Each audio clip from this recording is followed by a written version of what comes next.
All right, we are now live. Welcome to the show, everyone.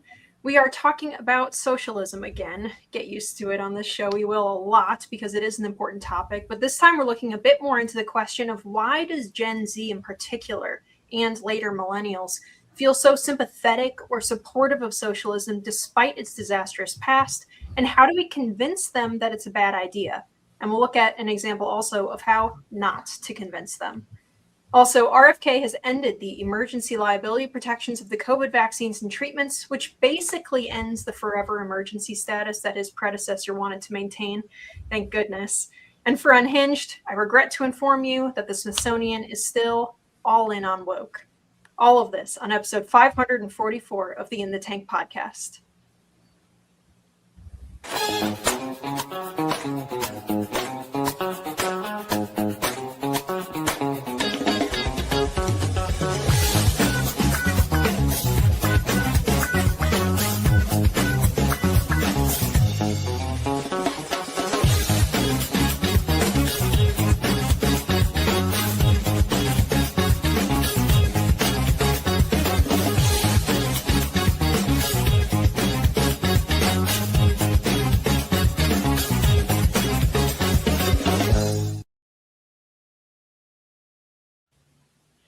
Welcome to the In the Tank podcast. Sorry for the delay, complicated business. I am Linnea Lueken, your host, and as always, we have Jim Lakely, Vice President and Director of Communications at the Heartland Institute, Chris Talgo, Editorial Director and Socialism Research Fellow, and of course, Sam Karnick, Senior Fellow and Executive Editor of Healthcare News at the Heartland Institute. So before we get started, if you want to support the show, you can go to heartland.org/inthetank and donate there. Please also click the thumbs up to like this video. And remember that sharing it helps to break through some of that suppression that YouTube puts on all conservative channels. But for some reason, they've really brought the hammer down on ours. And even just leaving a comment helps us too. Maybe do all of those things. That would be terrific. If you're an audio listener, you can help us out by leaving a nice review. How are you guys? Well, I'm doing good after a very wet 4th of July here in Chicagoland area. It was very disappointing because fireworks displays were canceled on Friday, and the one that I did go into on Saturday, you could barely make out those fireworks. But aside from that, it was still an awesome weekend. I think that the American people really, embraced this 250th anniversary, and I don't think it's over. I think it's going to keep on going throughout the month of July and maybe into August, September, October, November, and hopefully December. I thought We'll certainly keep it rolling here. I thought the Washington, D.C. fireworks display was a highlight of the weekend. Boy, oh boy, that was pretty amazing. I guess it was some sort of world record of most fireworks explosions or whatever you would call it done in one sequence. Something like 750 million or something. It was an incredible number, and it looked great.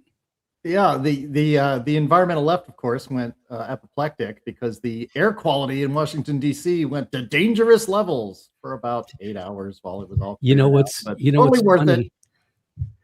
I went outside in our neighborhood at around 10:30 at night on that night, Friday night. And it was like 1950s London there. It was just incredible. Yes.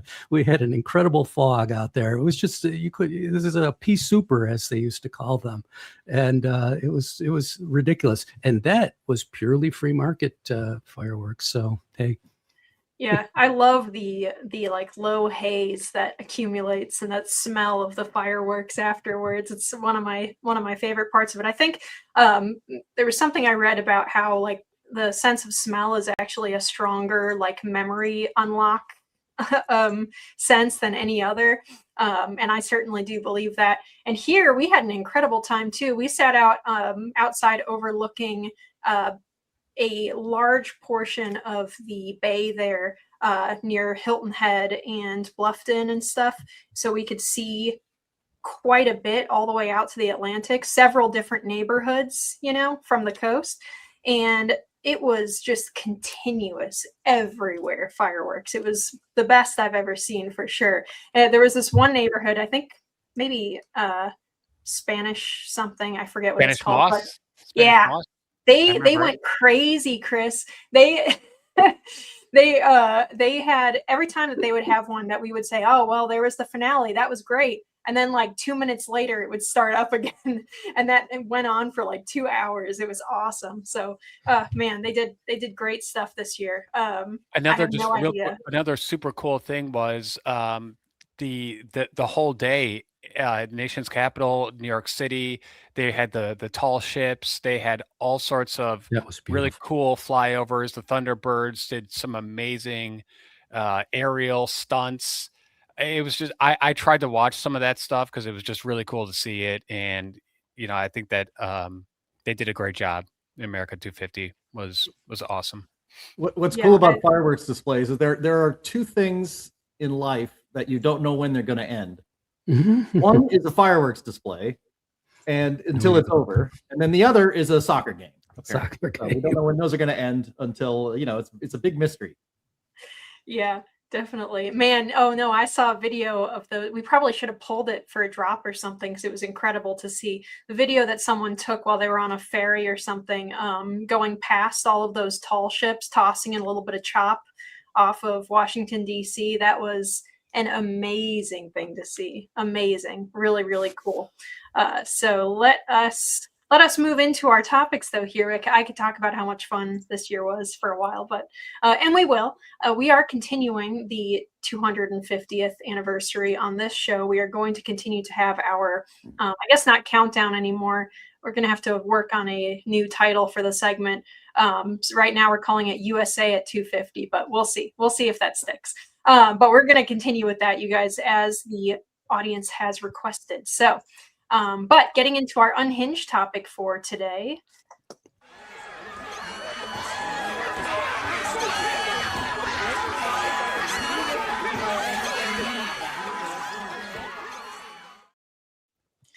So this topic actually does tie into the 4th of July and to, you know, American patriotism in general. Last year, I had some time to kill while I was in Washington, D.C. for something, and I decided to hit up the Smithsonian National Museum of Natural History. And because I am myself, I spent a long time looking at the dinosaur fossils and paleo exhibits, and there was a theme that I started to notice among all of those exhibits, and the theme was climate change. Many of them had little plaques near them suggesting that we too may be extinct unless we take action on climate change, like the dinosaurs failed to do. And it suggested somehow that climate change is unnatural, even as you were surrounded by a room of bones spanning tens of millions of years, who existed in vastly different conditions than we do today. But so my point is, the Smithsonian even then was presenting commentary in a natural history museum where it absolutely did not belong. They were framing paleo history in order to make political points, which is, to me, completely inappropriate. Trump made it a point to complain about the leftist framing of our history by the Smithsonian when he was entering office again in 2024. And it seems that this has not happened yet, but it likely will. So Fox reports a sweeping new White House report concluded that the Smithsonian Institution's National Museum of American History has become a taxpayer-backed institution of ideological capture and extreme political activism. And listen to this. So Anthea Hartig, the National Museum's director since 2019, has explicitly stated that she sees history as a tool of social justice, and one of her roles as connecting research and scholarship to activism and advocacy. She has also stated that we work to reframe the traditional celebratory narrative of U.S. history for visitors. Nice. She claims to have had a personal head start, propped up as I was and I am by the cushions of whiteness and the pillows of the bourgeoisie. I can't believe those words have actually left a person's mouth and it wasn't in irony. So the report also said that one of the most significant findings concerns what it's missing at the museum. A visitor to the museum today will find no major exhibit dedicated to America's founding era. George Washington, Thomas Jefferson, other founding fathers, the Continental Congress, the Pilgrims, the Puritans, major moments of the American Revolution, such as Washington crossing the Delaware, all of that's left out. Instead, visitors will find founders such as Benjamin Franklin introduced chiefly through their connection to slavery, while their decisive roles in building the republic and their anti-slavery efforts are minimized or ignored. So, Jim, this does not surprise me one iota. I've heard actually tragically the same of Mount Vernon, which is very painful to hear that display is so biased. If you know anything about how much Washington cherished Mount Vernon. Yeah. Well, it just actually goes to show something that we've talked about on this podcast quite a bit. And it is the march through the institutions that the left has made over the last several decades. And it's very difficult to find any cultural institution in which that has not been taken over by the left. And this is just one of those that you can see it by walking through the museum.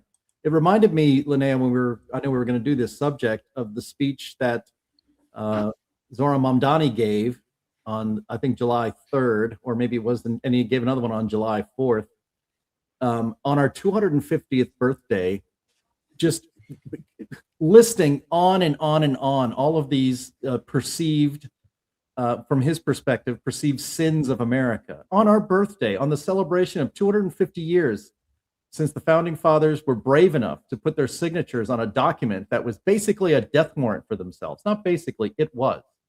And all Mamdani and the left can talk about is how terrible this country is. The idea, and another thing that's annoying about this, is that this correction of, our museums, America's museums, should be celebrating what is best about us as a people and as a country. They should not be a constant lecture of our sins. Every country has, quote unquote, sinned. But the point of fact, we are not on stolen land, as Zohran Mamdani would have you believe. Like it or not, it's conquered land. And the fact is, every society, everywhere in the world, is standing on conquered land of their people that conquered it from. What? That is correct, Stephen A. Smith. And in fact, the land that we conquered from the Native Americans was previously conquered by that tribe from another tribe. This is the nature of man, and the idea of always focusing on that one thing, because you have to have land acknowledgments and all that kind of nonsense, is absurd. The United States, in point of fact, is the least racist country on earth.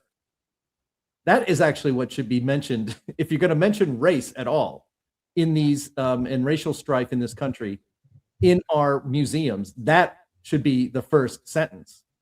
You only have to have traveled the world a little bit, not all around the world, not every country, to realize the truth of that statement. And it's not a remarkable statement. It's a very plain statement of fact.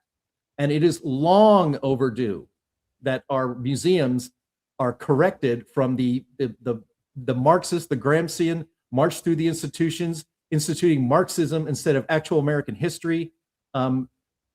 We've talked a lot. I'm going to give it to everybody else here in a second, but we talked a lot about like critical theory that you learn in universities. Critical theory on any subject is basically to break it down and to tell everybody how terrible it is, which includes the United States of America.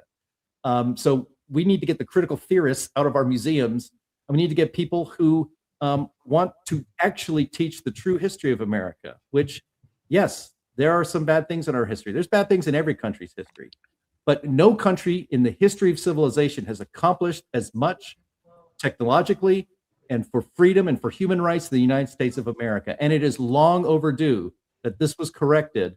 And to hear the left say that Trump is trying to erase our history, no, he's trying to restore the true history of the United States, because it's actually related to why does Gen Z like socialism on one of our topics today, because they've been taught since they were tiny little people that America is awful and needs to be overthrown. That's why they like socialism, because they've been miseducated and taught to hate their country, and that is evil.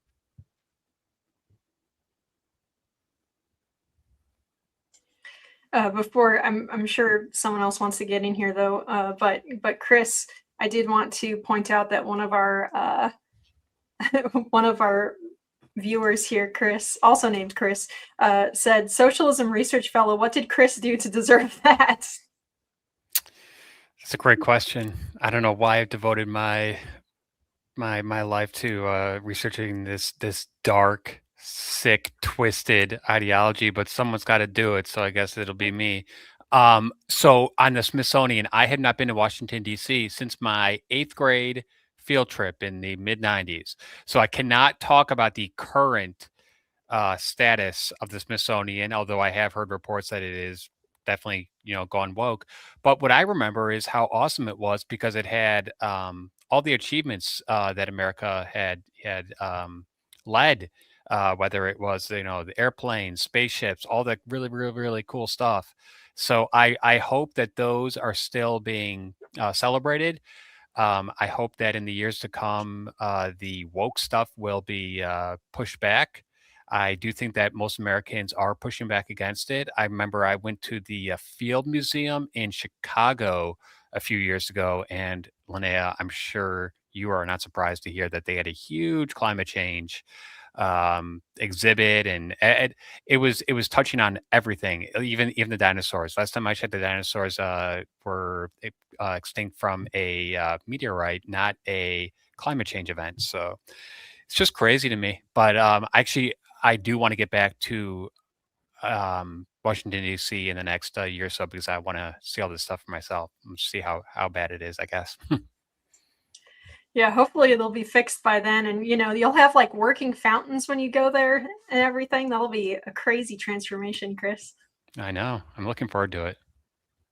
The news story that we showed on the screen mentioned that the Smithsonian gets more than $1 billion in taxpayer money from the federal government every year. Now, that's an interesting thing. I'd say that I think $1 billion is a lot of money. I may be wrong here, but I think it's a lot. And the interesting thing to me is I can't remember who said this. I always thought it was well, I can't remember who said this, but the person said that if schools are paid by the government, they will teach what the government wants to be taught. And they will, if they're working for the government, they will work for the government's empowerment. And this person called schools, government schools, an abomination because of that. An abomination. And I think that was quite right. And that's what's going on here, is that you had an organization that really, it accelerates, let's say, very rapidly in 2015. That the Smithsonian in particular, they had already been going on the climate change thing for a while. There's no doubt about that. But when let's say the racial conflict became very strong in 2015, because we had, the president was going to solve the racism problem in the country, in part, I suppose it's a big reason. But when that happened, everything went mad in organizations like the Smithsonian. And so their entire approach of analysis and explanation and education flipped. And that is clearly because they perceived that it was in the government's interest to foment these divides. Now the institution is being told, you know what? It's not in our interest to foment these divides. I think that is the correct position, and it's the right position. I think the best position of all would be, you know what? You got a very good museum there. Go get it funded. You get nothing. Then they'll do what works for them, instead of doing what works for any particular presidential administration. that may have an extraordinarily corrupt sense of what America is all about and what its history is. So I say defund them, and I'd be very happy for that to happen. Sam, I understand your point, but I do think that we need to have some sort of a national museum, and I do think that it deserves funding. I just think that it should be done in a way that celebrates America, and obviously, that is not, happened over the past decade or so. So I agree with you that the Smithsonian deserves funding and that it should honor America. It should get that funding from others because the government corrupts everything it touches. We have to stop putting any faith whatsoever in our national government. But if it's a private funded, it could also still be very biased. I mean, look at the Obama Center. Then fine. That's privately Fine. funded, and so That's people's choice. That's fine. I don't have a problem with that. If they want to have an but then again, look, they're using the prestige that was developed from taxpayer money. So if we privatize them, then we should also tax them if they don't do exactly what we want them to do, because they wouldn't have a museum there if it weren't for us, for our taxpayer money. Just like PBS, CPR, they wouldn't exist. They wouldn't have any kind of prestige, whatever it is at this point. They wouldn't have any. They wouldn't have any fundraising ability beyond what they could create on their own if they hadn't had all this incredible amount of taxpayer subsidy over the years. Get rid of these taxpayer subsidies. They corrupt. it would be great if they could just sustain themselves on the amount of money it costs to enter, the building. I mean, I go to private museums. Right. I'm pretty sure they're private. I mean, I went to a big mansion in downtown Chicago earlier this year, and yeah, I mean, we paid, I want to say maybe $15, paid maybe $10 for like the person to lead us through it, and I mean, it was a very nice experience, and there was no bias at all whatsoever. So and obviously, it can be done. Yeah. Alrighty. Well, I'm going to move us along here, but this actually, all of these topics dovetail quite nicely into each other. So we have this culture, I guess, of the government having been, with the education system and stuff, pressuring the curriculums into teaching that, things like socialism and stuff are valid. It's no surprise to any of our viewers here at this point that younger generations on average are more endeared to socialism than older generations. The Wall Street Journal reports that support for capitalism and democracy in general has declined over each generation. Just under half of Americans say capitalism is working very well or even somewhat well, reports the Wall Street Journal, down from 60% who said so about a decade ago, according to a new NORC survey. Only 35% are even fairly sure that the nation offers people the ability to get good jobs and achieve the American dream. We actually have a chart on the American dream issue there. Yep, there it is. Confidence in the nation's system of government is even lower. Only 12% say democracy is working very well or extremely well, and a mere 16% say average citizens have considerable influence on politics. When the Journal asked about views of capitalism in 2015, some 37% said it wasn't working well or working at all. Dissatisfaction with capitalism today rose to 51% in the new survey. So while the new survey didn't test support for socialism, it found that about 3/4 of Americans believe that billionaires and large businesses have too much power in Washington and that working people have too little. A narrow majority, some 52%, agreed that corporate power comes at the expense of workers and consumers, and that the business should limit its influence and even share control of some businesses. Now, I have seen all of these sentiments from people who vote Democrat and Republican. They say that they didn't test for support for socialism explicitly, but it definitely is true that a growing number of people who typically vote red even are saying that there is too much power to corporations.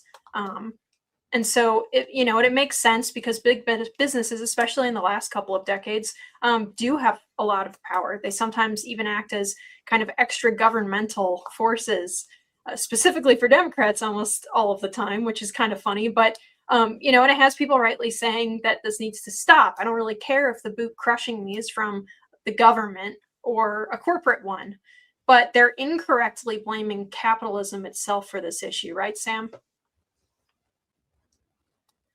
Absolutely right. Look, we have a terrible, terrible economic system.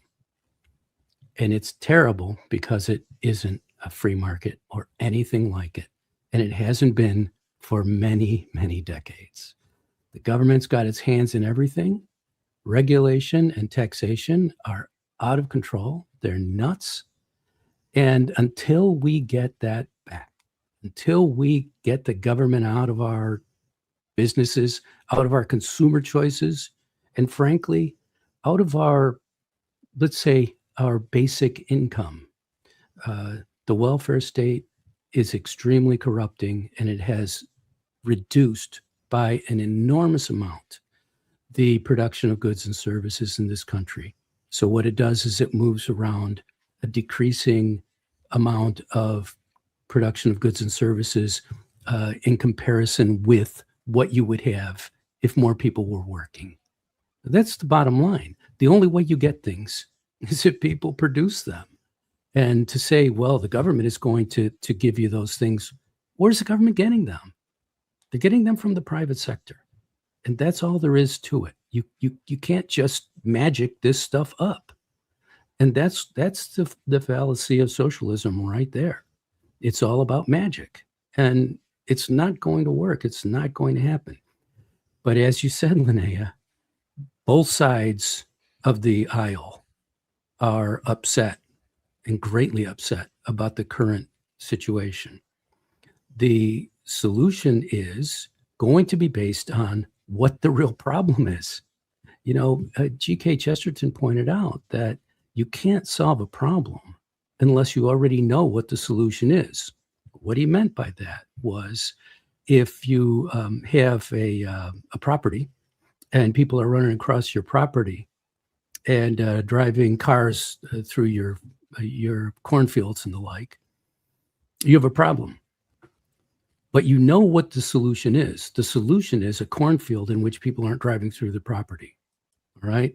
So the way you do that is maybe you have a fence, maybe you shoot at people who are driving through your property. Whatever it is that gets that done is what you have to do. But you have to have that vision of what the right thing is. And clearly, more government has been proven time and again not to be the right thing, not to be what gets things to be better, not to be what enables people to produce more and hence consume more. Until you see what the real vision is, and this is going back to the previous item and going forward to others, and it also leads to a discussion of Chris's life's work before he came to Heartland. Until you have a real vision of what goodness is, you can't know what badness is. And you can't solve badness by just aiming at badness. You have to aim at goodness. And so until we get that right, until we recognize that, no, we don't have a free market system, we're not going to have any kind of good progress going forward. And one of the things that I think Donald Trump has done was explicitly make it clear that, no, this isn't a fair system. I don't think it's fair either. He doesn't think it's fair. I don't think it's fair.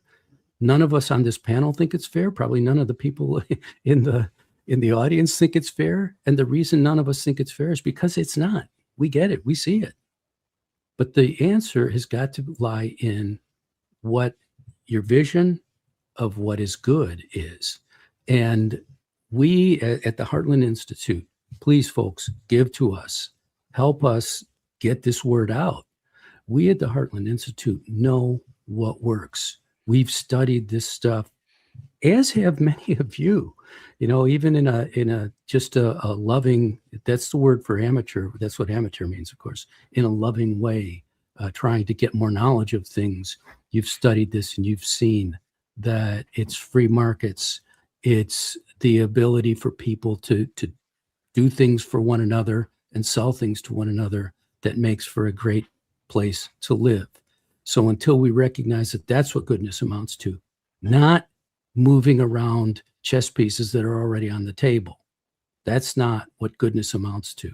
So until we recognize that, until we recognize that the job of the government is to create an environment in which contracts, in which valid contracts that aren't created by force or deception, force, or fraud, valid contracts are honored. Taxes are taken only for good purposes that will create infrastructure and run a small and efficient government. That regulation is not imposed to benefit companies or individuals over others, and especially over potential competition. Until we recognize all that, until we recognize that what we're in is not what anybody who is on our side or even on the socialist side says is good. It's only what people who have already been corrupted by government say is good. It is a crony capitalist system. It is not free markets. And until we recognize that the good that we should be aiming at is free markets, is freedom, is liberty, is the ability for us to make our own darn choices. Until we recognize that, we're not going to get into a good place. But I think we are moving in that direction. Hey, can you put that chart back up? Because I just wanted to just Yeah. reference one thing on that real quick. Okay, so do you think you still get ahead, still holds true, never held true, or once the American team still holds true? Geez, this is tough because I still think that if you come to America, you work really, really hard, you do the right thing, you will get ahead. The question is, will you get ahead as far ahead as you used to get? I mean, I look at this differently. I think, America's still the greatest country on earth by leaps and bounds. We take so much for granted. The air conditioning we have, the access to automobiles, just so many things. So I think the American dream, although it's not as maybe easily attainable as it was for, my father or even me when I graduated college, I still hold true that if you do the right thing, work hard. I mean, when I say work hard, I mean, maybe you have to have multiple jobs. I've had multiple jobs at periods of my life because that's just what it took. So the American dream, to me, is based upon working hard. And when I think back to the founding generation and the early generations of Americans, think about how hard they worked. They did not have AC. They did not have cars. They went and they just worked. I think that work and dignity go hand in hand. And I think that in America, if you are willing to work hard, there are many jobs out there, you can get ahead. I think that many people in the Gen Z timeframe don't work very hard. And that's why I think that there's a major problem with this. Yeah, I mean, I'm going to push back pretty strongly on that in a little bit here, Chris. Not that there aren't people in Gen Z that are that have like out of whack expectations, but in my experience, those kids tend to come from like upper middle class and upper class families who, they saw all of that their parents grew up with, and they expect to have that same standard of living right out of college. But that's absolutely not the case for lower middle and lower class families, especially those that weren't predisposed in the first place towards like leftist thinking. But I do want to hold on that for a second because we have a video from Fox News, a bit of a frustrating video for me. Karoline Leavitt, our press secretary, went on Fox on July 2nd to discuss the rise of actual communist candidates on the left, which is a perfectly fine thing to talk about. We talk about it all the time and what a threat it is. Of course, I think that you'll get a bit of a headier or a more thoughtful analysis from us than you will from the very short segments they're able to do on Fox and Friends or whichever show this is. I don't watch Fox. I don't really know. But I'll just show you how this discussion ended up going. Candidates running for the modern day Democrat Party. This is not your granddaddy's Democrat Party. This is not the Democrat Party of JFK. This is a full-blown communist revolution that is taking over Capitol Hill right here in Washington, D.C., just a few steps away from where we are sitting right now. The inmates are running the asylum. These are crazy people who are advocating against what I call the 3 Ps: prison, police, and private property. They don't want any of those things, and those are the ideals that founded this great country 250 years ago. But as President Trump says, communism is easy to sell. You just promise people free stuff. Until a few years, you're living in squalor with no free home, no free food. You're just sitting there with a whole bunch of communists looking around and saying, what the heck happened to our failed state? And the president said he'd be a great communist. He'd give everything away for free. It's an easy sale to make. But he said communism, this new strain, it's the biggest threat the country in 250 years has ever faced. I mean, that's a powerful statement. And he's 100% right about that, because if you look at these candidates, they are becoming mainstream in the modern day Democrat Party. You mentioned Chuck Schumer is worried about his leadership position. He should be, because if he was in a primary in New York State against Alexandria Ocasio-Cortez, who is a socialist and probably commie-curious, as you pointed out, he would get wiped out. And he's the leader of the Democrat Party. Hakeem Jeffries is afraid of these candidates running because they are going to take over the Democrat Party. So the way that we stop this communist revolution in its tracks is for great Americans across the country who love America, who are celebrating her in 250 years of our great nation this week, to vote against this communist revolution, vote against the Democrats. There's only one choice. It's President Trump, it's the Republican Party, and it's common sense. That's what this is about. Communism versus common sense. That's a good way to frame it. If it doesn't go that way, if these commies get in, they're going to be a powerful little caucus. They're going to here to blow things up. They're not here to negotiate Pentagon funding. They want zero Pentagon funding. They're in here to destroy the country. How would the president negotiate with people like that? I'm not sure you can, and I think that's why the president is being so bold in warning the American public against this communist takeover of the Democrats. And as Ronald Reagan perfectly stated, freedom is never more than one generation away from extinction. If these communists are given a chance at power here in Washington, D.C., if they retake the majority in Washington away from the Republicans, we will be heading down a communist takeover. Ask the people of Cuba how that worked out for them. They are begging to come here right now. Some of these kids, and I call them kids because they're in their 20s, and they've never had real jobs, and they're complaining things are expensive. Yes, things are expensive when you don't have a real job. That's right. Do you think that's getting traction, complaining?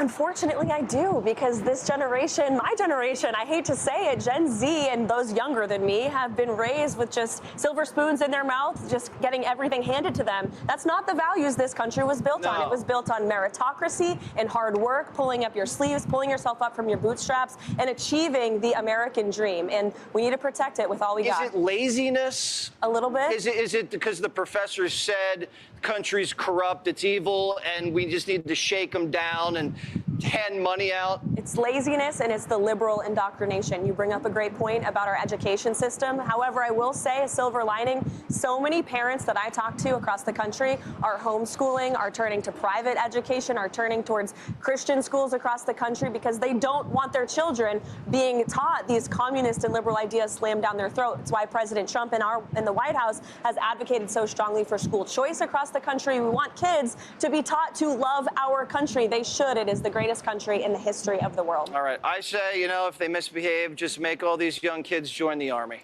right? Shape them up. I almost had or to. Send them to Cuba. Send them to Iran. They'll want to come back real quick. That's a good point. They can say hi to the gay Ayatollah. Thank you so much, and welcome back, Karoline. Good to see you, Jesse. All right. So honestly, every time I watch this clip, it makes me feel a bit sick to my stomach hearing it.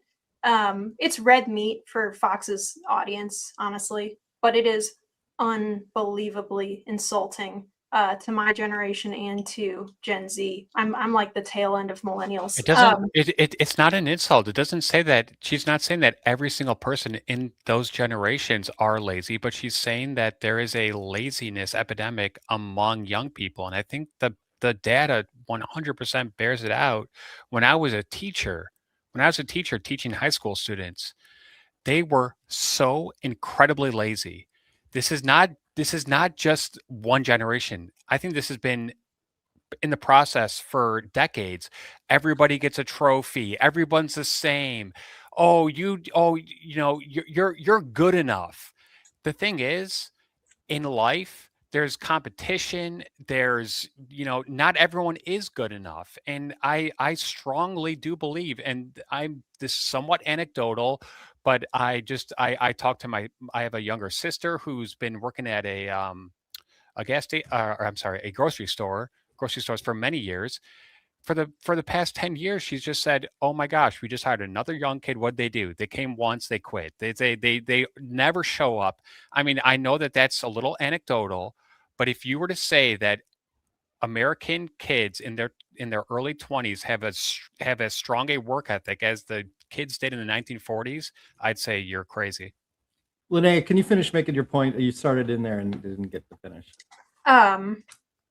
Yeah, my mind goes to for one, millennials and Gen Zers didn't spontaneously generate participation trophies out of thin air for themselves.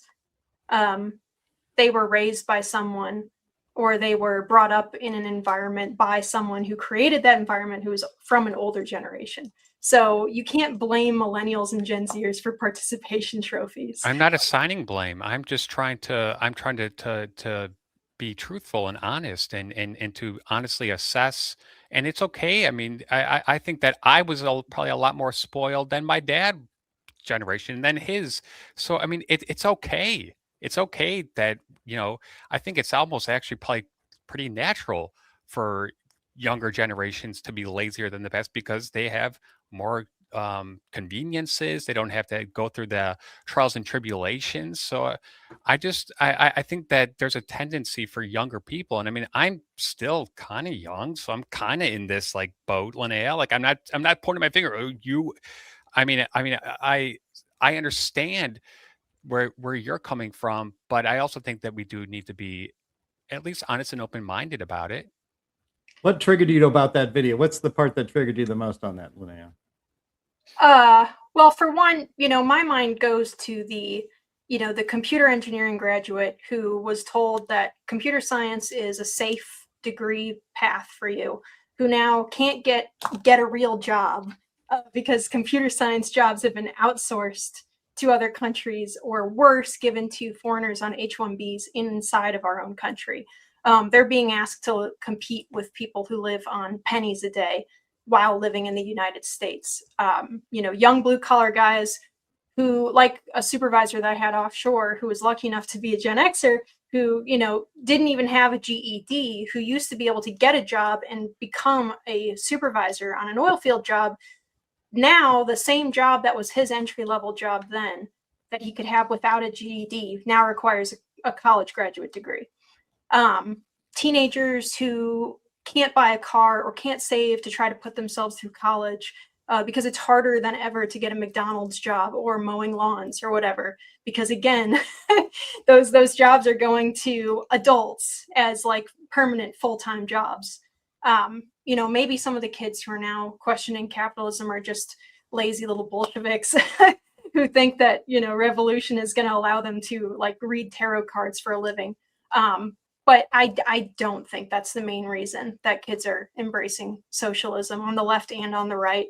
I just think that it's a lot more complicated than, they grew up with silver spoons in their mouths, so now they don't want to work. Well, I think maybe some of them do. I mean, as you were talking about, not being able to find a job that they could with just a GED. I saw a clip yesterday of the great Mike Rowe of Dirty Jobs fame was on a podcast talking about how electricians with, I guess, an associate's degree or training as an electrician are working in data centers in Texas and making $230,000 a year. And they average about 18 months at each of their jobs, not because they're losing their jobs, but because they get poached by somebody else and get a raise for it. I have young people in my family that are there. I have two boys in my family that one has already done it. The other is almost 100% likely to do the same, eschewing college altogether and getting jobs doing things in the world. One of them is putting up, right now he's going to train as an electrician. That's kind of what he wanted to be. But right now he's actually put that off because he got hired to help put up telecommunications towers in very rural areas of the country. And he's being paid bank on that. And he's not even 20 years old yet. We have another clip of like typical Democrat Socialists of America, the people that lead the Democratic Socialist Party in this country. And they are, well, as Donald Trump would say, they're not bringing their best. Let's just put it that way. And I think when you look at the election results, and we talked about this before, in New York City, the Socialist Democrats who got elected, they were not elected by young working class Americans. They were not elected by immigrant working class Americans. They were elected in that primary by white, affluent, mostly female, and maybe skewing a little bit younger voters. Socialism, the socialist movement in this country, maybe it's appealing to Gen Z, more appealing, and the polling results that we see are very troubling on this, but it's being pushed by an elite. Sam, you know this as well as anybody because and Chris as well too, right? He's a former history teacher. The Bolshevik Revolution in Russia in the early 1900s was not, they said we are the Workers' Party.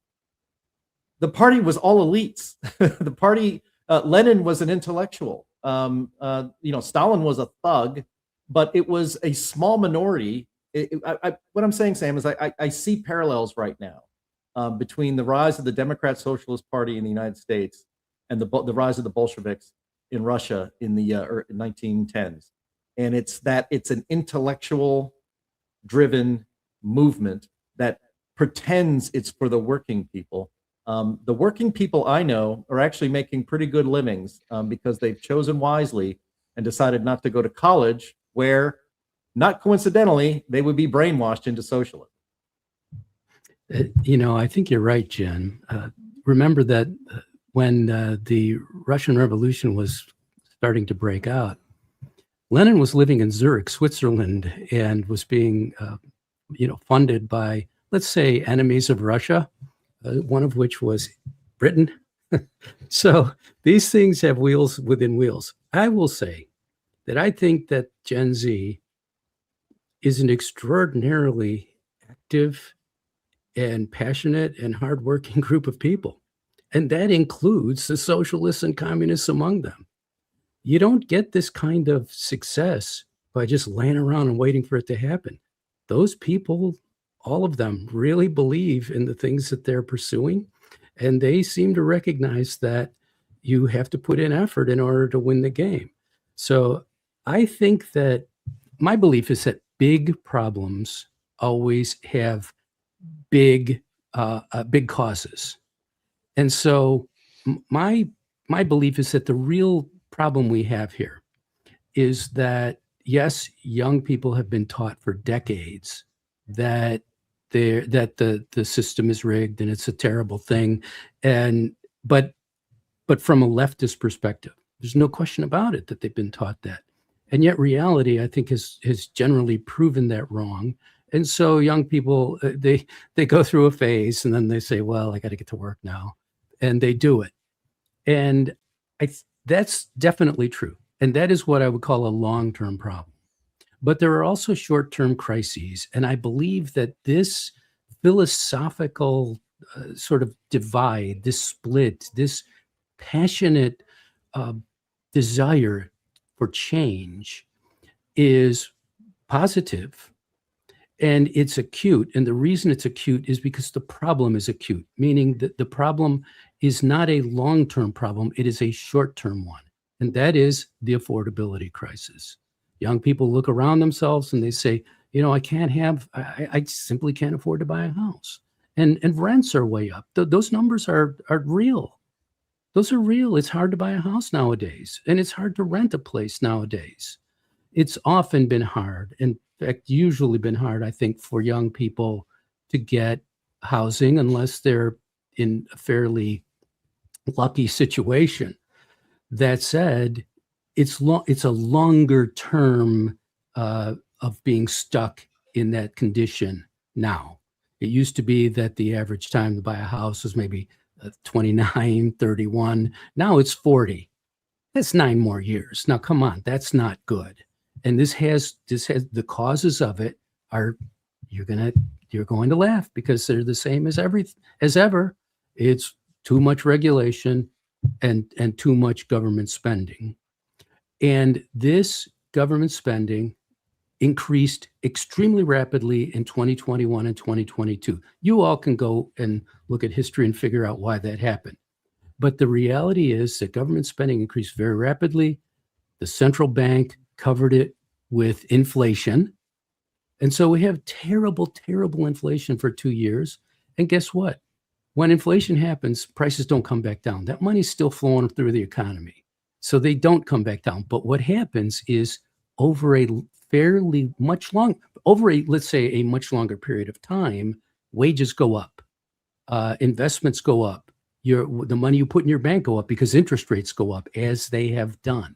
So you end up with more income, and that takes the edge off it. Now, that takes a while. The crisis happens quickly. The solution happens relatively slowly. But we are now deep into the problem solved segment. It doesn't look like that to most people. And I have nothing but sympathy for anybody who's looking for a job today. It is a very bad job market. Unemployment is low, but unemployment is low because people 55 and up. There was a comment asking, why is the labor force participation rate so low? It's because people 55 and up have been leaving the labor force. It's not young people. Young people are not being lazy. They're not quitting on the system. They want the system to be improved. The question is the system improved by more government? In my view, the thing that created the problems, or is it improved by more human action as individuals freely chosen? I believe very strongly, as you know, in the latter. But I also do believe in Gen Z. I think they're a terrific group of people, and I'm looking forward to seeing what this country becomes, because this may be one of those hero generations. We may be looking askance at a group of people who are actually ready to do some great things. So I understand why they're frustrated. I appreciate that frustration. Let's get it aimed toward the right goal, aim toward the right strategy, aim toward the right answer. And we will be a very happy and even more successful country than we are today, which is, as you said, Linnea, the best in the world. I guess one of my main points here, I'm going to bring in Andy for a second here too, because he had something to comment on this. But before that, my point of this is that this segment on Fox, it's very unfortunate for Republicans that this went viral. It's very unfortunate for the Trump administration that this went viral, because both the left and the right of young generations hate this for different reasons, but they all hate this. One, and there's a hypocrisy element that I think Andy is going to bring up, but also this is really bad messaging to get people to stop supporting socialism. Telling, Gen Z guys, especially young men, that they're just lazy and spoiled, even if it's true for some of them, is absolutely not going to help them to support a capitalist system that they rightfully point out is like corrupt right now. And it's not because of capitalism itself, but the way that it's manifesting in corporatism and crony capitalism and stuff right now obviously is. You're not going to shame a generation into fixing the society, which, you know, older generations did help to vote into existence, both Democrats and Republicans, whether they meant to or not. That's just the fact. That is the way that it is being interpreted by Gen Zers and younger millennials. You know, some people are just losers who want to be victims. That's true of anyone in any generation. But that's definitely not the overall issue that young people are having with this particular clip. Andy, did you have something to say on this? Yeah. Okay. Well, thank you for letting me jump in. I was in the private comment section, like, please let me jump in. Let me jump in. But, he was bending and scraping, and I was just exploding. No. So like, here's what this Karoline Leavitt clip went viral. And one thing that we didn't mention, and I do think is very important, is that Karoline Leavitt is maybe 28, 29 years old. She did marry a man who's, I think at the time they were married, he was 59, he's 60 now, and he's a multimillionaire. Now, I don't have any issue with large age gaps in relationship. That's something that's gone on for I didn't know this was the commentary you wanted to have. No, but here's my point. If you're going to go ahead and marry someone that's a multimillionaire that's 30 years older than you kind of lose the right to then go around and look at the other people your age and say like, well, you're just not working hard enough. You just need to work harder. Like I don't know. That's kind of where I stand on that. It's no issue with it, but like when people are struggling these days, and then that's the route you go. I don't think it's a winning message for a party to then look around at people and say like, oh, well, these people just don't try hard enough. It's like, well, that's because they didn't do what you did, and like, yeah. Fine, do what you do, but then don't go around and shame everyone else that's not doing the same thing. And I think that's kind of indicative of why this moment has gotten so huge. It's just like she went a route that, while I don't have issue with, some people might find a little, and then at the same time, she's turning around and lecturing all of her peers that they're just not trying hard enough, and that's a message that's going to sink. Well, now, Andy, I do think it must be hard work for her to have hooked a guy like that and stay married. So it may not be hard work with him, but it's been hard work to stick with him. I'll tell you that. all I'm trying to say, guys, and I feel like like you guys are really like not liking the fact that I have a different opinion here, but that's just the way that it is. And I am entitled to my opinion. Two things can be true at the same time. The system can be very rigged, which it is. I completely say so. But at the same time, this generation can also be lazier than previous generations. Those two things can exist at the same time.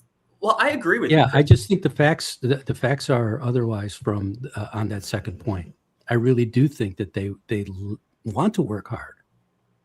So I actually agree with Chris. But I don't know if lazy, apathy, or hopelessness is part of it. Because if you go back, 30, 40 years and say you get a job and you're making $50,000, do you have Netflix? Do you have all the luxury goods that we have today? No.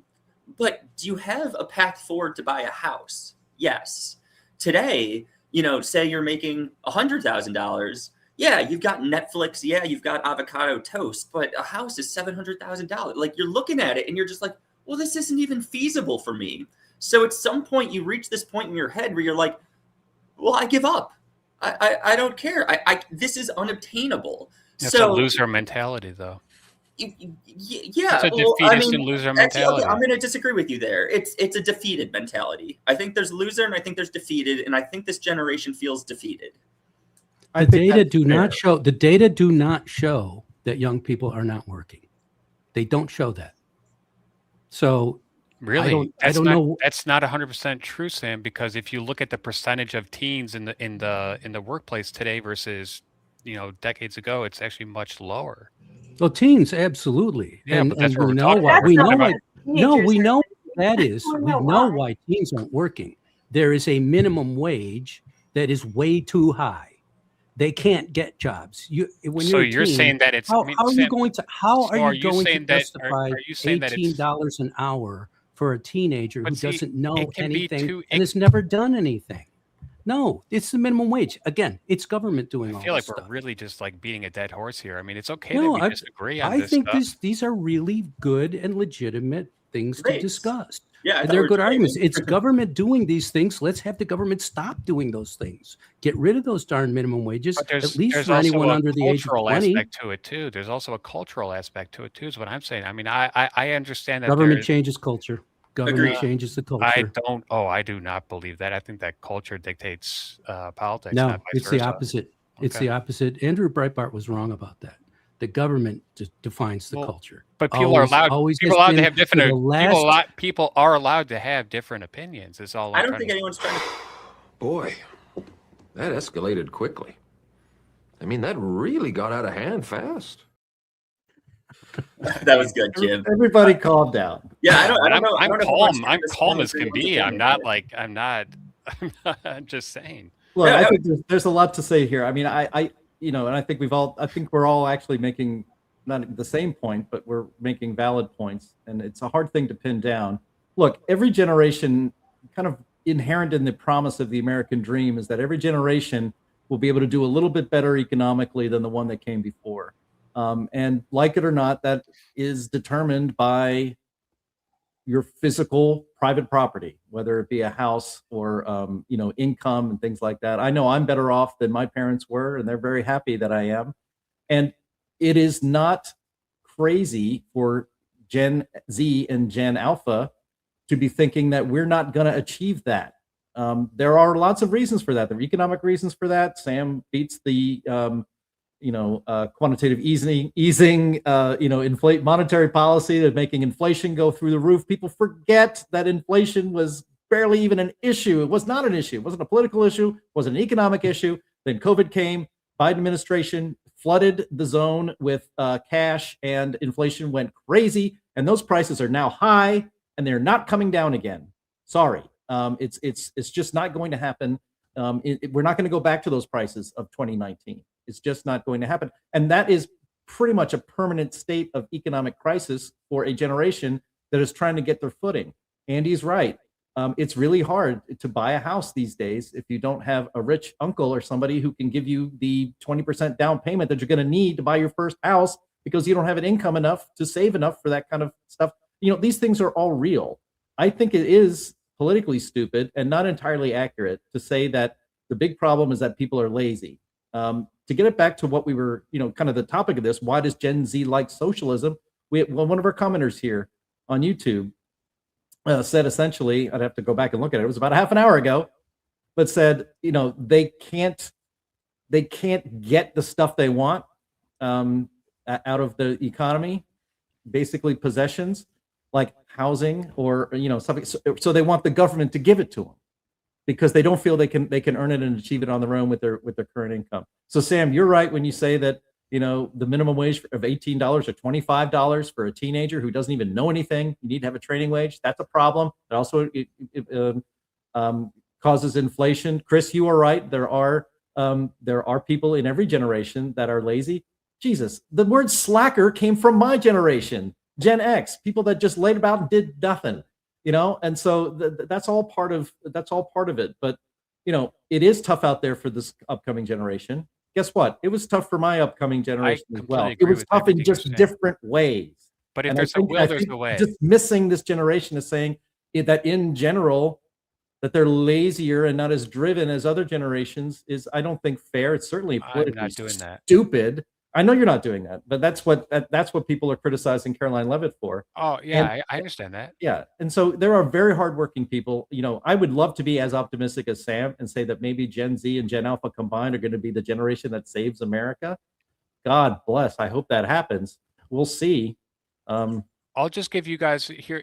This is an anecdote, so does not apply all across. But when I was a high school teacher, I was also working as a caddy on the weekends, and I was also working cleaning the driving range at night. And I remember my students would be like, "You're crazy. Why do you do work so hard? We would never do that." And I was just like, guys, but you know what? I have responsibilities. I have loans I have to pay off. This is just what I have to do. And they could not fathom, every weekend you do that? You don't just go it's like, no, guys, I really need to be working hard right now. And I do feel, and Linnea, I am not saying that everyone in the generation Z and Alpha abides by this, but I do think that it's okay to say that, generally speaking, painting with a broad brush, that this generation might be prone to be a little more lazy than past generations. That's all I'm saying.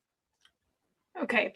And what I'm saying is, and I'm not saying that you can't have that opinion or something. I think it's really good for us to be able to have fiery debates on this show. I actually really enjoy it. But what I'm saying is that this is a losing political strategy as a talking point. I understand That we that. will lose But on that point. But just I just want to be really clear here, because I think that now we're kind of getting maybe to like the central premise here. I'm not talking about this political context. I'm just talking about this in terms of making a truthful observation. I'm not. Of course, if I were to say, let's go down the political road. Of course, you don't want to do that. That's pointing fingers and pointing blame at people. You want to inspire them. That's what politics is about. Politics is about inspiring people. But before you do that, I do think that you need to make at least some sort of a theory and say, hey, maybe it's possible that this generation has grown up and been a little more prone to being lazy because they've been handed many things, and that's not blaming them. If anything, Sam knows this. When I first started the Heartland Institute, that we used to have very long conversations about the baby boomers and how much they screwed things up because and my dad has told me this. I'm sorry, guys. I'll just go a little, just real little quick thing here. The silent generation, they went through World War II. They went through the Great Depression. They had it really, really, really bad. That was my father's parents. My father was born in 44. Okay. He grew up in post-World War II. He told me when he was an adult, gee, my parents made a mistake because they tried to make it so easy for our generation. Now, my dad still had a lot of stuff that he had to pay for his own college and all that stuff. He went to Vietnam, but I always remembered that. And I'm just saying that I think that there is a little bit of that where a generation that comes out of such hardship, World War II and the Great Depression, says we don't want our future generation to ever go through that. Hardship, adversity, all that stuff is what makes you stronger. And if you shield a younger generation from that, when I was a teacher, you can't fail a student. That will hurt their feelings too much and all that kind of stuff. That is what I'm talking about. Yeah, I think, no, and I agree with you that materially things are easier in general from like a GDP line goes up kind of perspective. But I think that Gen Zers and, my younger members of my generation and Gen Alpha, they might not be able to articulate what the problem is, but I think that material wealth is even if they were able to afford a house or something, material, and this is getting into an issue that's so foundational that it's actually quite, we definitely don't have time to dig too deep into it, but I think that they get a sense that their material availability of DoorDash and Netflix and all of that stuff is actually not satisfying. No. That it's that they just feel drained by our culture and by our civilization right now, even though they have all sorts of stuff, and it's something that's a lot bigger than just we have material comfort that makes things easier for us. Linnea, I totally agree with you. So instant gratification and all that stuff, it feels good in the short term, but over the long term, it has diminishing returns. The building a career and having family and doing things like that requires hard work. That's where you get fulfillment. That's where you get true satisfaction. I actually do fear, and I mean, this kind of goes into the next topic, so this could be a segue if you guys want to, segue, just saying, that the COVID pandemic and the way that the younger generation were treated during that has had a lot of negative effects upon them. So telling them, go sit in a room all day and just look at a screen, of course that's going to have that's going to produce problems. So I am well aware of that. I am not I think you guys are just trying to mischaracterizing. I think that you're good thing I'm all about blame. I'm not about blame. I'm just about saying what's happening honestly, truthfully, how can we make it better? And I was a teacher. I think I know a little thing or two about, teenagers and kids, and I'll just end it there, I guess. I'll make my last America's point. awesome. I'll drop out before we get out of here. I wasn't a teacher. I was a college and high school tutor. But like the way that I look at it is just when you look at previous generations and they didn't have the luxury goods that we have today, but they had the availability for what I would call like life progressing goods that a lot of people don't seem to have today. I'd just be interested, a little experiment. But if you could go up to people and say like, okay, you can keep your Netflix, you can keep your DoorDash, but you're going to really struggle to get a house. What would they choose? And I don't have an answer for it. For me personally, I would choose the house. But as far as the laziness goes, I'm not going to disagree with you, Chris, because I don't know. I don't have a psychological read on people today. But I do think there's a degree of apathy where they have these luxury goods and they're just looking at the rest of it. And yeah, I mean, they can pull up their bootstraps and work really hard, but like that doesn't even guarantee they get there. It guarantees there's a higher chance they get Andy, there. You're totally right, obviously. Yeah, no, we're on the same page. You're 100% right. Yeah. But I mean, this is going really existential now. So I'm enjoying the conversation. Hey, man, I love this stuff too. What is life about? Is life about attaining as many material possessions? No. I know a lot of people biologically wired for. I know, but I also know a lot of people who are very wealthy, and you know what? They're not fulfilled. I know people who don't have a ton of material possessions, and they are fulfilled beyond belief. Agreed. So I just personally don't think, it's all about attaining things.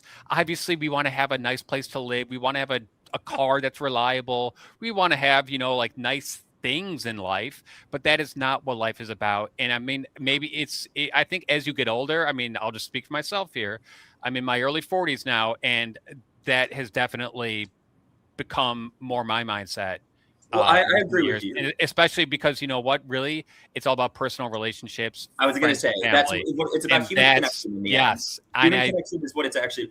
I would say it's human connection. And then I do think the ability to reach like life stage and goals, which I would put a house at, is one of them, is like one step below human connection. And I think we're losing human connection largely due to the social media era and stuff. But I'm not going to get into that. And then you have like the third stage, which is the luxury goods.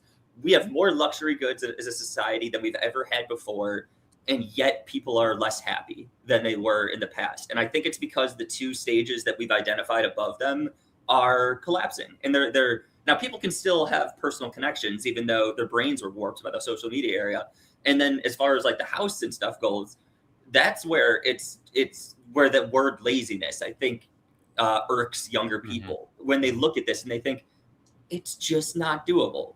Okay, I said I would take myself out after that comment. I'm going to do it. You guys have a good rest of the show. Let me give you one data point that will illustrate what's going on here, and I think kind of tie things together and show how these things are connected, which is this, that young people today, it's very hard to afford a house. So when it's very hard to afford a house, what do? You don't get married. You don't have children. And those numbers have been running very, very much in the direction of separateness, the direction of being alone. Those are not positive things. Those are things that do not contribute to personal thriving for most people. Really, the vast majority of people. And so the way the economic system has developed in this century, let's say, the way the economic system has developed has made it very difficult for young people to make the kind of connections that make for a happy life. And so the frustration is very clear, it's very real, and it's something that I think we need to acknowledge. And as you know, I've done that in my writings on affordability, constantly making the point that young people are really getting the worst of it and have been. So we need to acknowledge that and show what the solution is. And the solution is for young people to get a better chance and at a better start in life. And the only way that can happen is to take away all the goddamn things that we're putting in the way. So let's do that. And I think that is a winning argument, and it has nothing to do with what my past life is. Nobody knows that. I don't talk about it, but it has nothing to do with my credentials or past life or anything. It has to do with data and facts and human and the way human beings work. And this is all real and true. So let's all get on the same page here, because I think we are. Yeah, I want to point out really quick before I move us along here, 2 comments from a commenter I'm not sure I've seen in the chat before. Sal, they cry poor and spend massive amounts of money on dumb stuff. We actually did talk about this. We addressed this in a previous episode where I'm sorry, I can't remember off the top of my head what episode number it was. We might have to scroll around and look for another one titled about socialism. But we actually did explain the economic phenomena behind why people do this. And it basically has to do with the mindset that, well, I'm not going to be able to save enough to buy a house or a car or whatever anyway, realistically, which Sam has pointed out is true for certain like demographics. If you're not making enough money, you're just not going to be able to. And so they think, so I might as well like live in luxury with what I can afford. And so that's kind of the mindset on that. And that's a gripe I hear from a lot of parents about their kids. And I'm just going to say that is part of the kind of sad logic that a lot of people fall into. And they're also just not taught how to do better. And then another of this from the same person, and they think they're entitled to high wages. This is true. A lot of Gen Zers have completely out of line expectations for what they think they should be earning out of college. That is not their fault, actually. That is the fault of teachers in high school, not Chris, obviously, because he would tell them the hard truth. But teachers who are trying to fluff their students up to get them to go to college for funding. This is a government problem, of course. When I was in high school, they continuously would pass out these charts and stuff showing us what our average, like just out of college salaries are going to be if we go into certain fields of industry. Looking back on that data, that information, those little infographics that they hand to every high school student in the country now, it is so unbelievably out of line with reality that it's shocking and insulting to these kids. And it's the point that I made about the computer science thing a while ago, and Andy can probably speak to this too. Just because a kid graduates school with a degree in computer science that they spent $1 bazillion on because the government made college more expensive, does not mean that you're going to have a high-paying STEM job. In fact, now there's a good chance you won't be able to find a job at all in computer science unless you're very exceptional, which most people are not. Do you want me to jump in on that? You can keep it like 30 seconds. Well, we've reached an era where you no longer have to be a coder, but you more have to be a system architect. As long as you understand the way that these overarching systems work, AI models have gotten advanced enough where you can say, like, I need to go in and enact, I need to write a function in this way that adheres to these systems. If you don't know what you're doing, you're going to get what's called AI slop. If you know what you're doing and you just are able to look at it from an architect perspective, you don't need to be like the expert in every bit of nitty gritty. You don't have to write every line of code. Like, we're moving away from what was once the most ironclad discipline. Yeah. Yep. And it's not just computer science. It's across STEM and engineering fields as well. I wrote up a report on like a long, what we call an effort post on Twitter the other day about what it took for me with my petroleum engineering degree to get a grunt level labor job in the oil industry, being female. And I'll tell you, it's not false at all that being female gives you a huge leg up in STEM. Just ridiculous. They will, for a lot of people, if there's a position, they will just like throw stuff at you if you're female in that area. And it was, I probably applied to a couple hundred jobs and never heard back from anyone when I just got out of college with a petroleum engineering degree. So yeah, it's it's really, really bad out there. It's hard to overstate how bad it is. So, all right, you guys, if you watch Fox News, too much without taking it with a little bit of a grain of salt, knowing that they are pandering to their audience. You might come away with the idea that the whole world's problems are because of the dastardly, disrespectful young people. And that just isn't fair. But you'll probably also notice that they have all sorts of like commercials for medical aid devices and pharmaceuticals, and notably gold companies trying to sell you things like commemorative gold and silver coins. But these things are not worth the money that they sell them to you for. They're kind of a gimmick. It's a good idea to buy precious metals, but not from gimmicky television commercials with someone yelling at you with the flag and like eagles screaming in the background. Buy them from our friends at Advisor Metals, please, for yourself and for us. At In the Tank, we trust Advisor Metals over all of the companies you see on TV, and that's because we know that the person running the place is the best of the best. A great friend of Liberty, Ira Bershetsky, owns and is the managing member of Advisor Metals. He has decades of experience in precious metals and is the only person in the physical precious metals industry who has the Commodities Futures Trading Commission federal registration.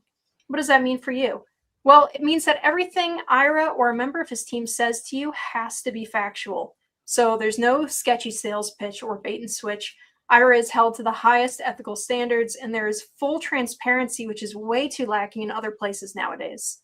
If you want to diversify your investment portfolio, for your kids, for yourself, and your savings, if you're planning for retirement and are concerned about economic uncertainty, if you want a tangible asset that is easy to buy and sell, you can secure your assets with a wide range of physical precious metals by getting in touch with our friend Ira at Advisor Metals. He will make it very easy for you. Please visit climaterealismshow.com/metals, and you can leave your information for Ira and get started with investing in precious metals and expand your current portfolio. Go to climaterealismshow.com/metals, and when you talk to Ira, make sure you let him know who sent you. That helps us while you're helping your financial future by diversifying with precious metals at Advisor Metals. All righty. Thank you, guys. Thank you. All right. But I'm just going to give you a really quick thing on this next topic. We probably should retitle this whole stream to just talking about the socialism thing instead of this RFK thing. But so I'm going to breeze through this here really quick. So the Epoch Times reports that Health Secretary Robert F. Kennedy Jr. is ending emergency declarations for COVID-19 vaccines, treatments, and medical devices after determining that the circumstances that resulted in those declarations are no longer in place. The health secretary that was in office in RFK, no, hang on. I don't know what Epoch is trying to say here. Anyway, so those declarations were originally extended multiple times, most recently in 2024 by then Health Secretary Xavier Becerra through the end of 2029. That's crazy. They provided broad immunity to manufacturers of the products as well as people who administered them to others. He had said in the latest extension that while the COVID-19 public health emergency expired in 2023, COVID-19 continues to present a credible risk of future public health emergency, and that keeping the protections in place was necessary to keep the United States prepared for the threat. So Kennedy obviously disagreed. He wrote in a notice of termination that circumstances no longer exist to justify emergency use of drugs and biological products during the COVID-19 pandemic. He cited how regulators in 2025 revoked emergency authorization for COVID-19 vaccines, transitioning to a typical approval for all the shots across available ages. All right, so I actually don't know if it's unprecedented, Jim. I don't know if you know either, to keep a medicine or like a vaccine in a emergency declaration status for years. Now, you know, I always have to guard myself because I have a mind that naturally tends towards conspiratorial thinking. But I know it about myself, so I think I'm fairly good at stepping back and looking at things, you know, logically to try and find the truth of it rather than just like going with whatever feels right. But I will say this. I think it's very suspicious that these particular vaccines got such unique protection for so long. Yeah, so yeah, did I research the answer to that question? Is there any precedent for this whatsoever? I did not. I was not expecting to have to know that information, but I am very, very confident that it is actually unprecedented. In fact, the problem right from the very beginning was that these COVID vaccines had that kind of immunity from harm. it's, I'm actually okay with the idea in principle and just in a general sense of you're rushing a vaccine in an attempt to stop a pandemic. Of course, the vaccine did not stop the pandemic. It did not keep you from getting COVID. It did not keep you from spreading COVID. It was a biologic and not really a vaccine. Let's put all of that aside and just think about this is why we can't be monetized, by the way. That's right. This is why we can't monetize. I just do this we for were another talking year. about. That's great. Sorry about that, Andy. So but putting all of that aside, you could make the argument that in that situation or in a situation very similar to that, you could give immunity of harm to that emergency medicine that is necessary to save lives, but you would want to do it for a very short amount of time, and you would not make taking that medicine mandatory. This is the real huge problem, is that not only were these vaccine companies given complete immunity from any harm that their medicine may inflict on the human body for an indefinite, really, amount of time, but they mandated many people to take it in order to keep their jobs. I had to take the shot. I didn't want to. I had to travel internationally. The only way I was able to do so was to show my vaccine card. So I had to do it. I did it as minimum as possible. And then I had to sit in Scotland and take a live PCR test for COVID, hoping that I didn't have a false positive because I knew I didn't have COVID. And if it came up falsely positive, I was going to be stuck in Scotland on my own dime for another 2 weeks to then take another test to be let back into my own country. So this is triggering me. You should have not have started with me, Linnea. This is bad. But yeah, I think it is unprecedented, and thank God it's over. To be honest, I thought this was done a year ago at least, and it's only done now. That's pretty outrageous, and it should never, ever, ever happen again. Yeah, I mean, obviously, we know on this panel here there was a lot of I guess sketchy stuff afoot. Sam, I don't know if you have anything to contribute to this particular topic. I do have a couple of quick points. One is that the Biden administration declared the COVID emergency over in May of 2023, I think it was. So even so, this is going to have gone forward for 4+ years by the time it ends. So that's absurd. If you have an emergency, then if you're going to have an emergency declaration for something, you should at least have an emergency. So when it's over, you would think that declaration would be done. But I'm also going to make a broader point, which is that the reason you had to have this was because vaccines do not automatically get. Oh, here's a point. This wasn't actually a vaccine. That said, when you have a vaccine, you do not automatically get the protection against liability from the federal government. That is only for other drugs, for actual drugs. We shouldn't have any of it. No company should ever, except in an instance where the government is requiring them to do something, no company should ever have immunity from liability. Yeah, that is wrong. They should have to have the same responsibility to do the right thing and to do things the right way as anybody else. And I don't care if you say, well, we're not going to have as many drugs. Well, too bad. Because what we have here is a system where companies are being artificially enriched to an extraordinary degree, and now by this immunity, and now they frankly run our news. They run our news. They run our entertainment because they had their commercials are what pay for network TV and pay for your local TV too. Just watch TV for a while. What are you going to see? You're going to see some very terrible shows and ads for pharma companies. And that's all caused by this stopping of liability for these companies. It's awful. We shouldn't have it ever. Absolutely. And I think that's something that you could have if you framed it right, some pretty positive bipartisan support, probably even from our new, probably soon to be new commie individuals. They might not think about it long enough to realize that actually what they want is government control over that stuff. But if you frame it right, their constituents may very well say, yeah, these companies should never have extra protections. They'd probably get paid off very fast, and they're not rich enough yet to resist. Yeah, that's fair enough. Chris, do you want to comment on this one? Yeah, I just have one very brief thing to say. So I remember when the vaccine, and it's not a vaccine. I need to make sure I don't call it a vaccine. I guess you'd call it a medicine when the medicines came out. An experimental genetic addition to the body.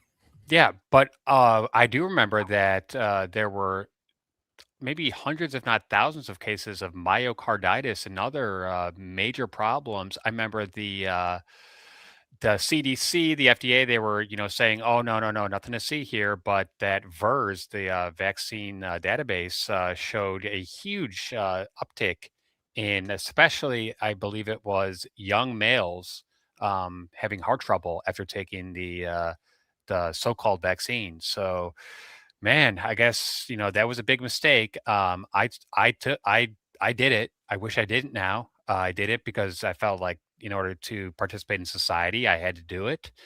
And looking back, I wish I had not complied, but I did. So bad on me. Well, I think a lot of people made that choice, and I don't really begrudge them for it, or I don't think it was necessarily wrong in the moment, for sure. So certainly no judgment on you there, Chris. But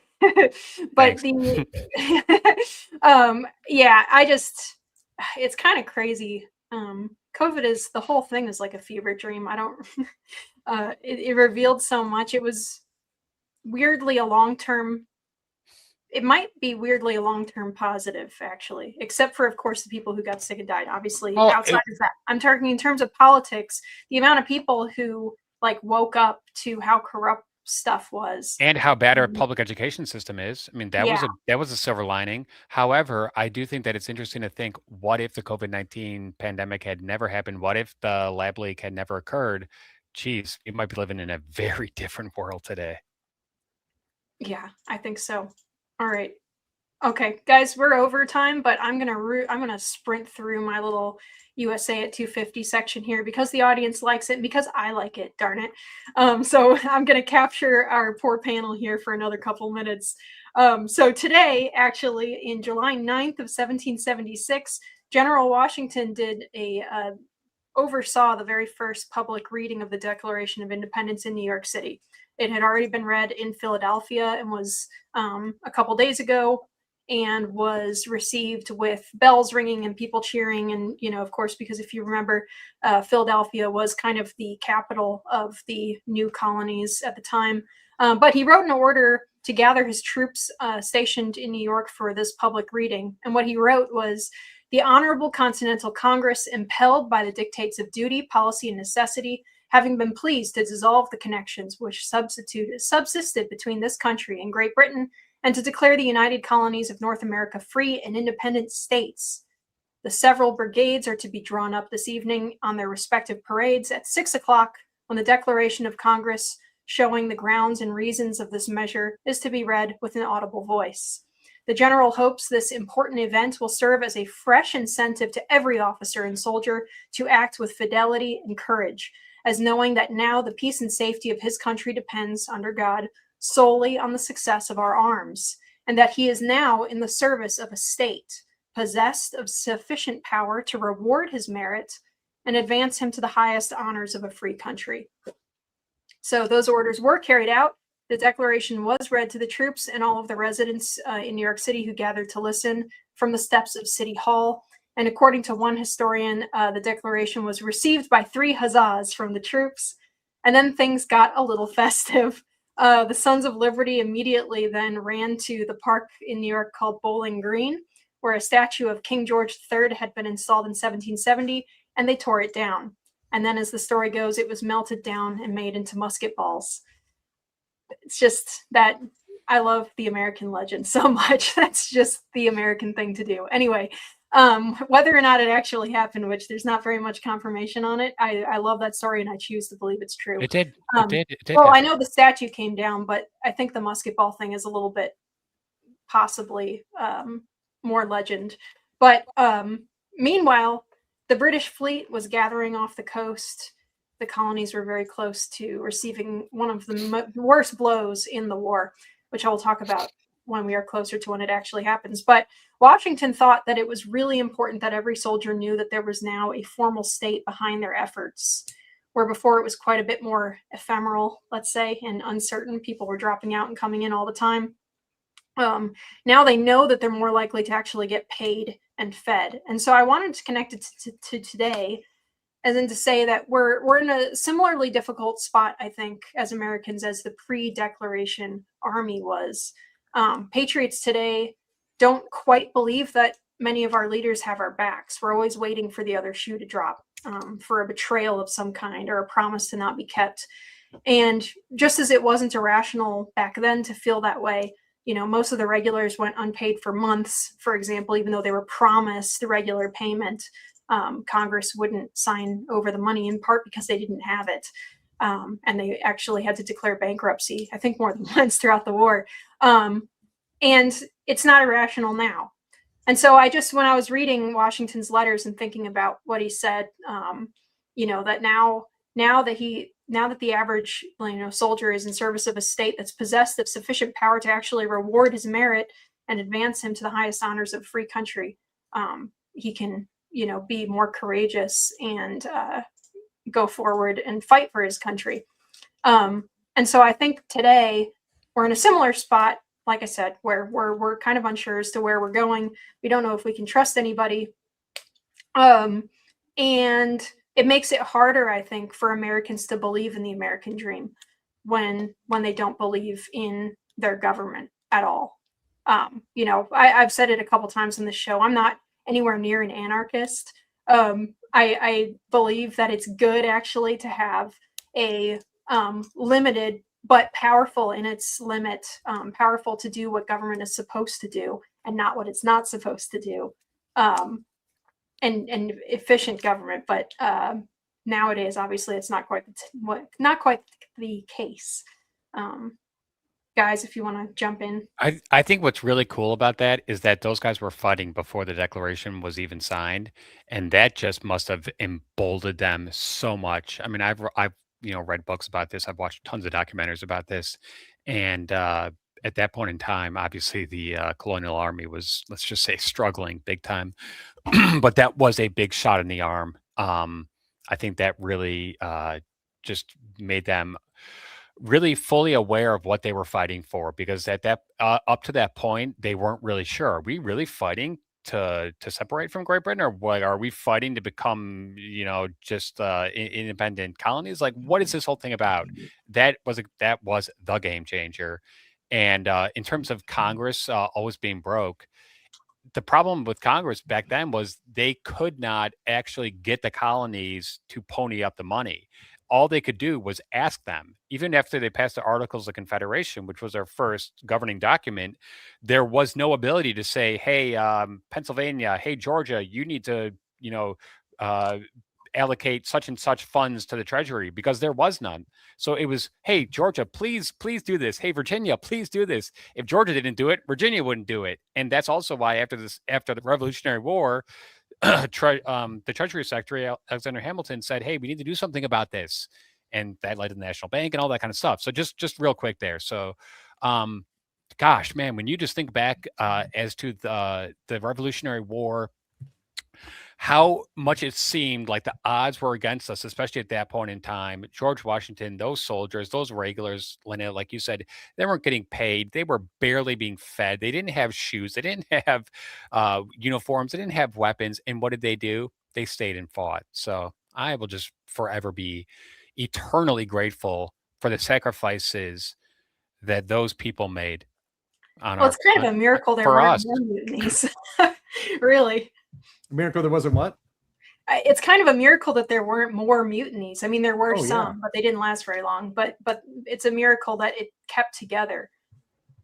I think there's something that something else we can take away from this for today's world, which is that when Washington was announcing the assignment of chaplains to the troops, and he said that make sure that they're respected and that they're paid and so forth, and that the inferior officers and soldiers pay them a suitable respect and attend carefully upon religious exercises.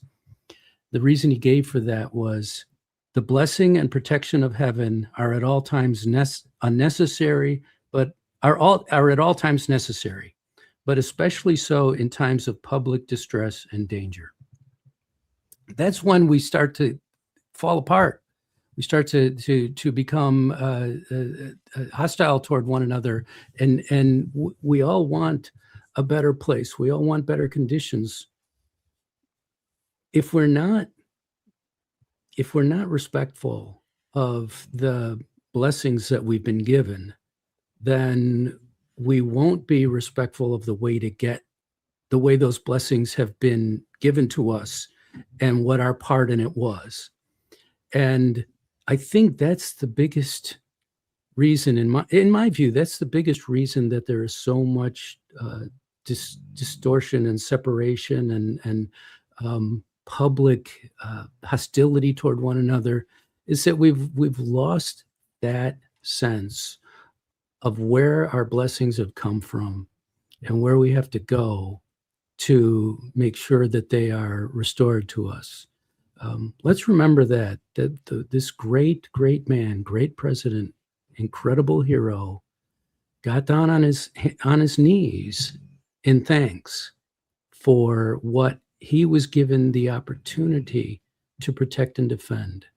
Let's remember that when we're getting angry at one another and feeling that other people are traitors when, they're just wrong, or they're just stupid, or maybe they're right and we're wrong. But let's remember that if there's somebody's a traitor, then okay, they deserve it. They deserve the punishment a traitor gets. But if they're just a big mouth idiot, maybe there are other ways of dealing with that. Sam, you can just direct those things right at me. You don't have to beat around the bush. I thought that was coming to me. Yeah. Look, one of my favorite sayings, and it's humbling, is that our graveyards are filled with indispensable men. The more you read about the founding generation, and men like George Washington and John Adams and Thomas Jefferson and Robert Morris and all of the people that signed the Declaration of Independence, is that if you don't believe in God, if you don't believe in divine providence, read more about the founding generation. It is hard to believe that all of these things were just coincidences, that these men at this time were able to come together and create a nation out of 13 separate colonies. They named us the United States of America, not America, so it was the states, and uniting those states in revolution was very, very difficult. We would just take one or two states to say, hey, Massachusetts, this is your problem. You have a big beef with Britain, but we here in North Carolina, we're fine. We don't have a beef with the king. Things are okay with us. So just the herding of cats, the logistics, the being able to convince these states to risk everything they have, including their lives, to gain independence, and then to bring us all together as United States. We are still states. You can still keep your character and your charter and your constitution, but we are now going to unite over here in the new world and create a new nation of freedom that had never been attempted before by any human society on earth. And we did it. And these particular men, these indispensable men, did it. You can't read about the founding generation and not just be completely humbled and so grateful. All right, that is all the time we have for today. Unfortunately, you guys, we went over again, but I think it was worth it. Thank you, everyone, for your attention to these matters. We are live every week on Thursdays at noon Central on Rumble, Twitter, YouTube, Facebook, all over the place. Jim, what have you got for our audience today? We have the Climate Realism Show on this very same channel tomorrow, as it is almost every Friday. Let's just call it every Friday at noon Eastern time. We'll see you there. Sam? Thank you. Check out heartland.org and take a look at stkarnick.substack.com as indicated down there on the screen. Chris? Yeah, heartland.org and stoppingsocialism.com. Check it out because we got a bunch of new articles up on those sites. Chris, are your op-eds up on those sites? Most of them, yes. Okay, awesome. So please go there, you guys, read. We have some really, really great thinkers here on this panel, as you saw during the show. Terrific people. So for audio listeners, please rate us well on whatever service you're using and leave a review. Thank you so much to all of our usual panelists for a vigorous and spirited debate today, which I think is beneficial to our audience. I think it was really fun. Anyway, I hope everybody agrees, and we will see you again next week.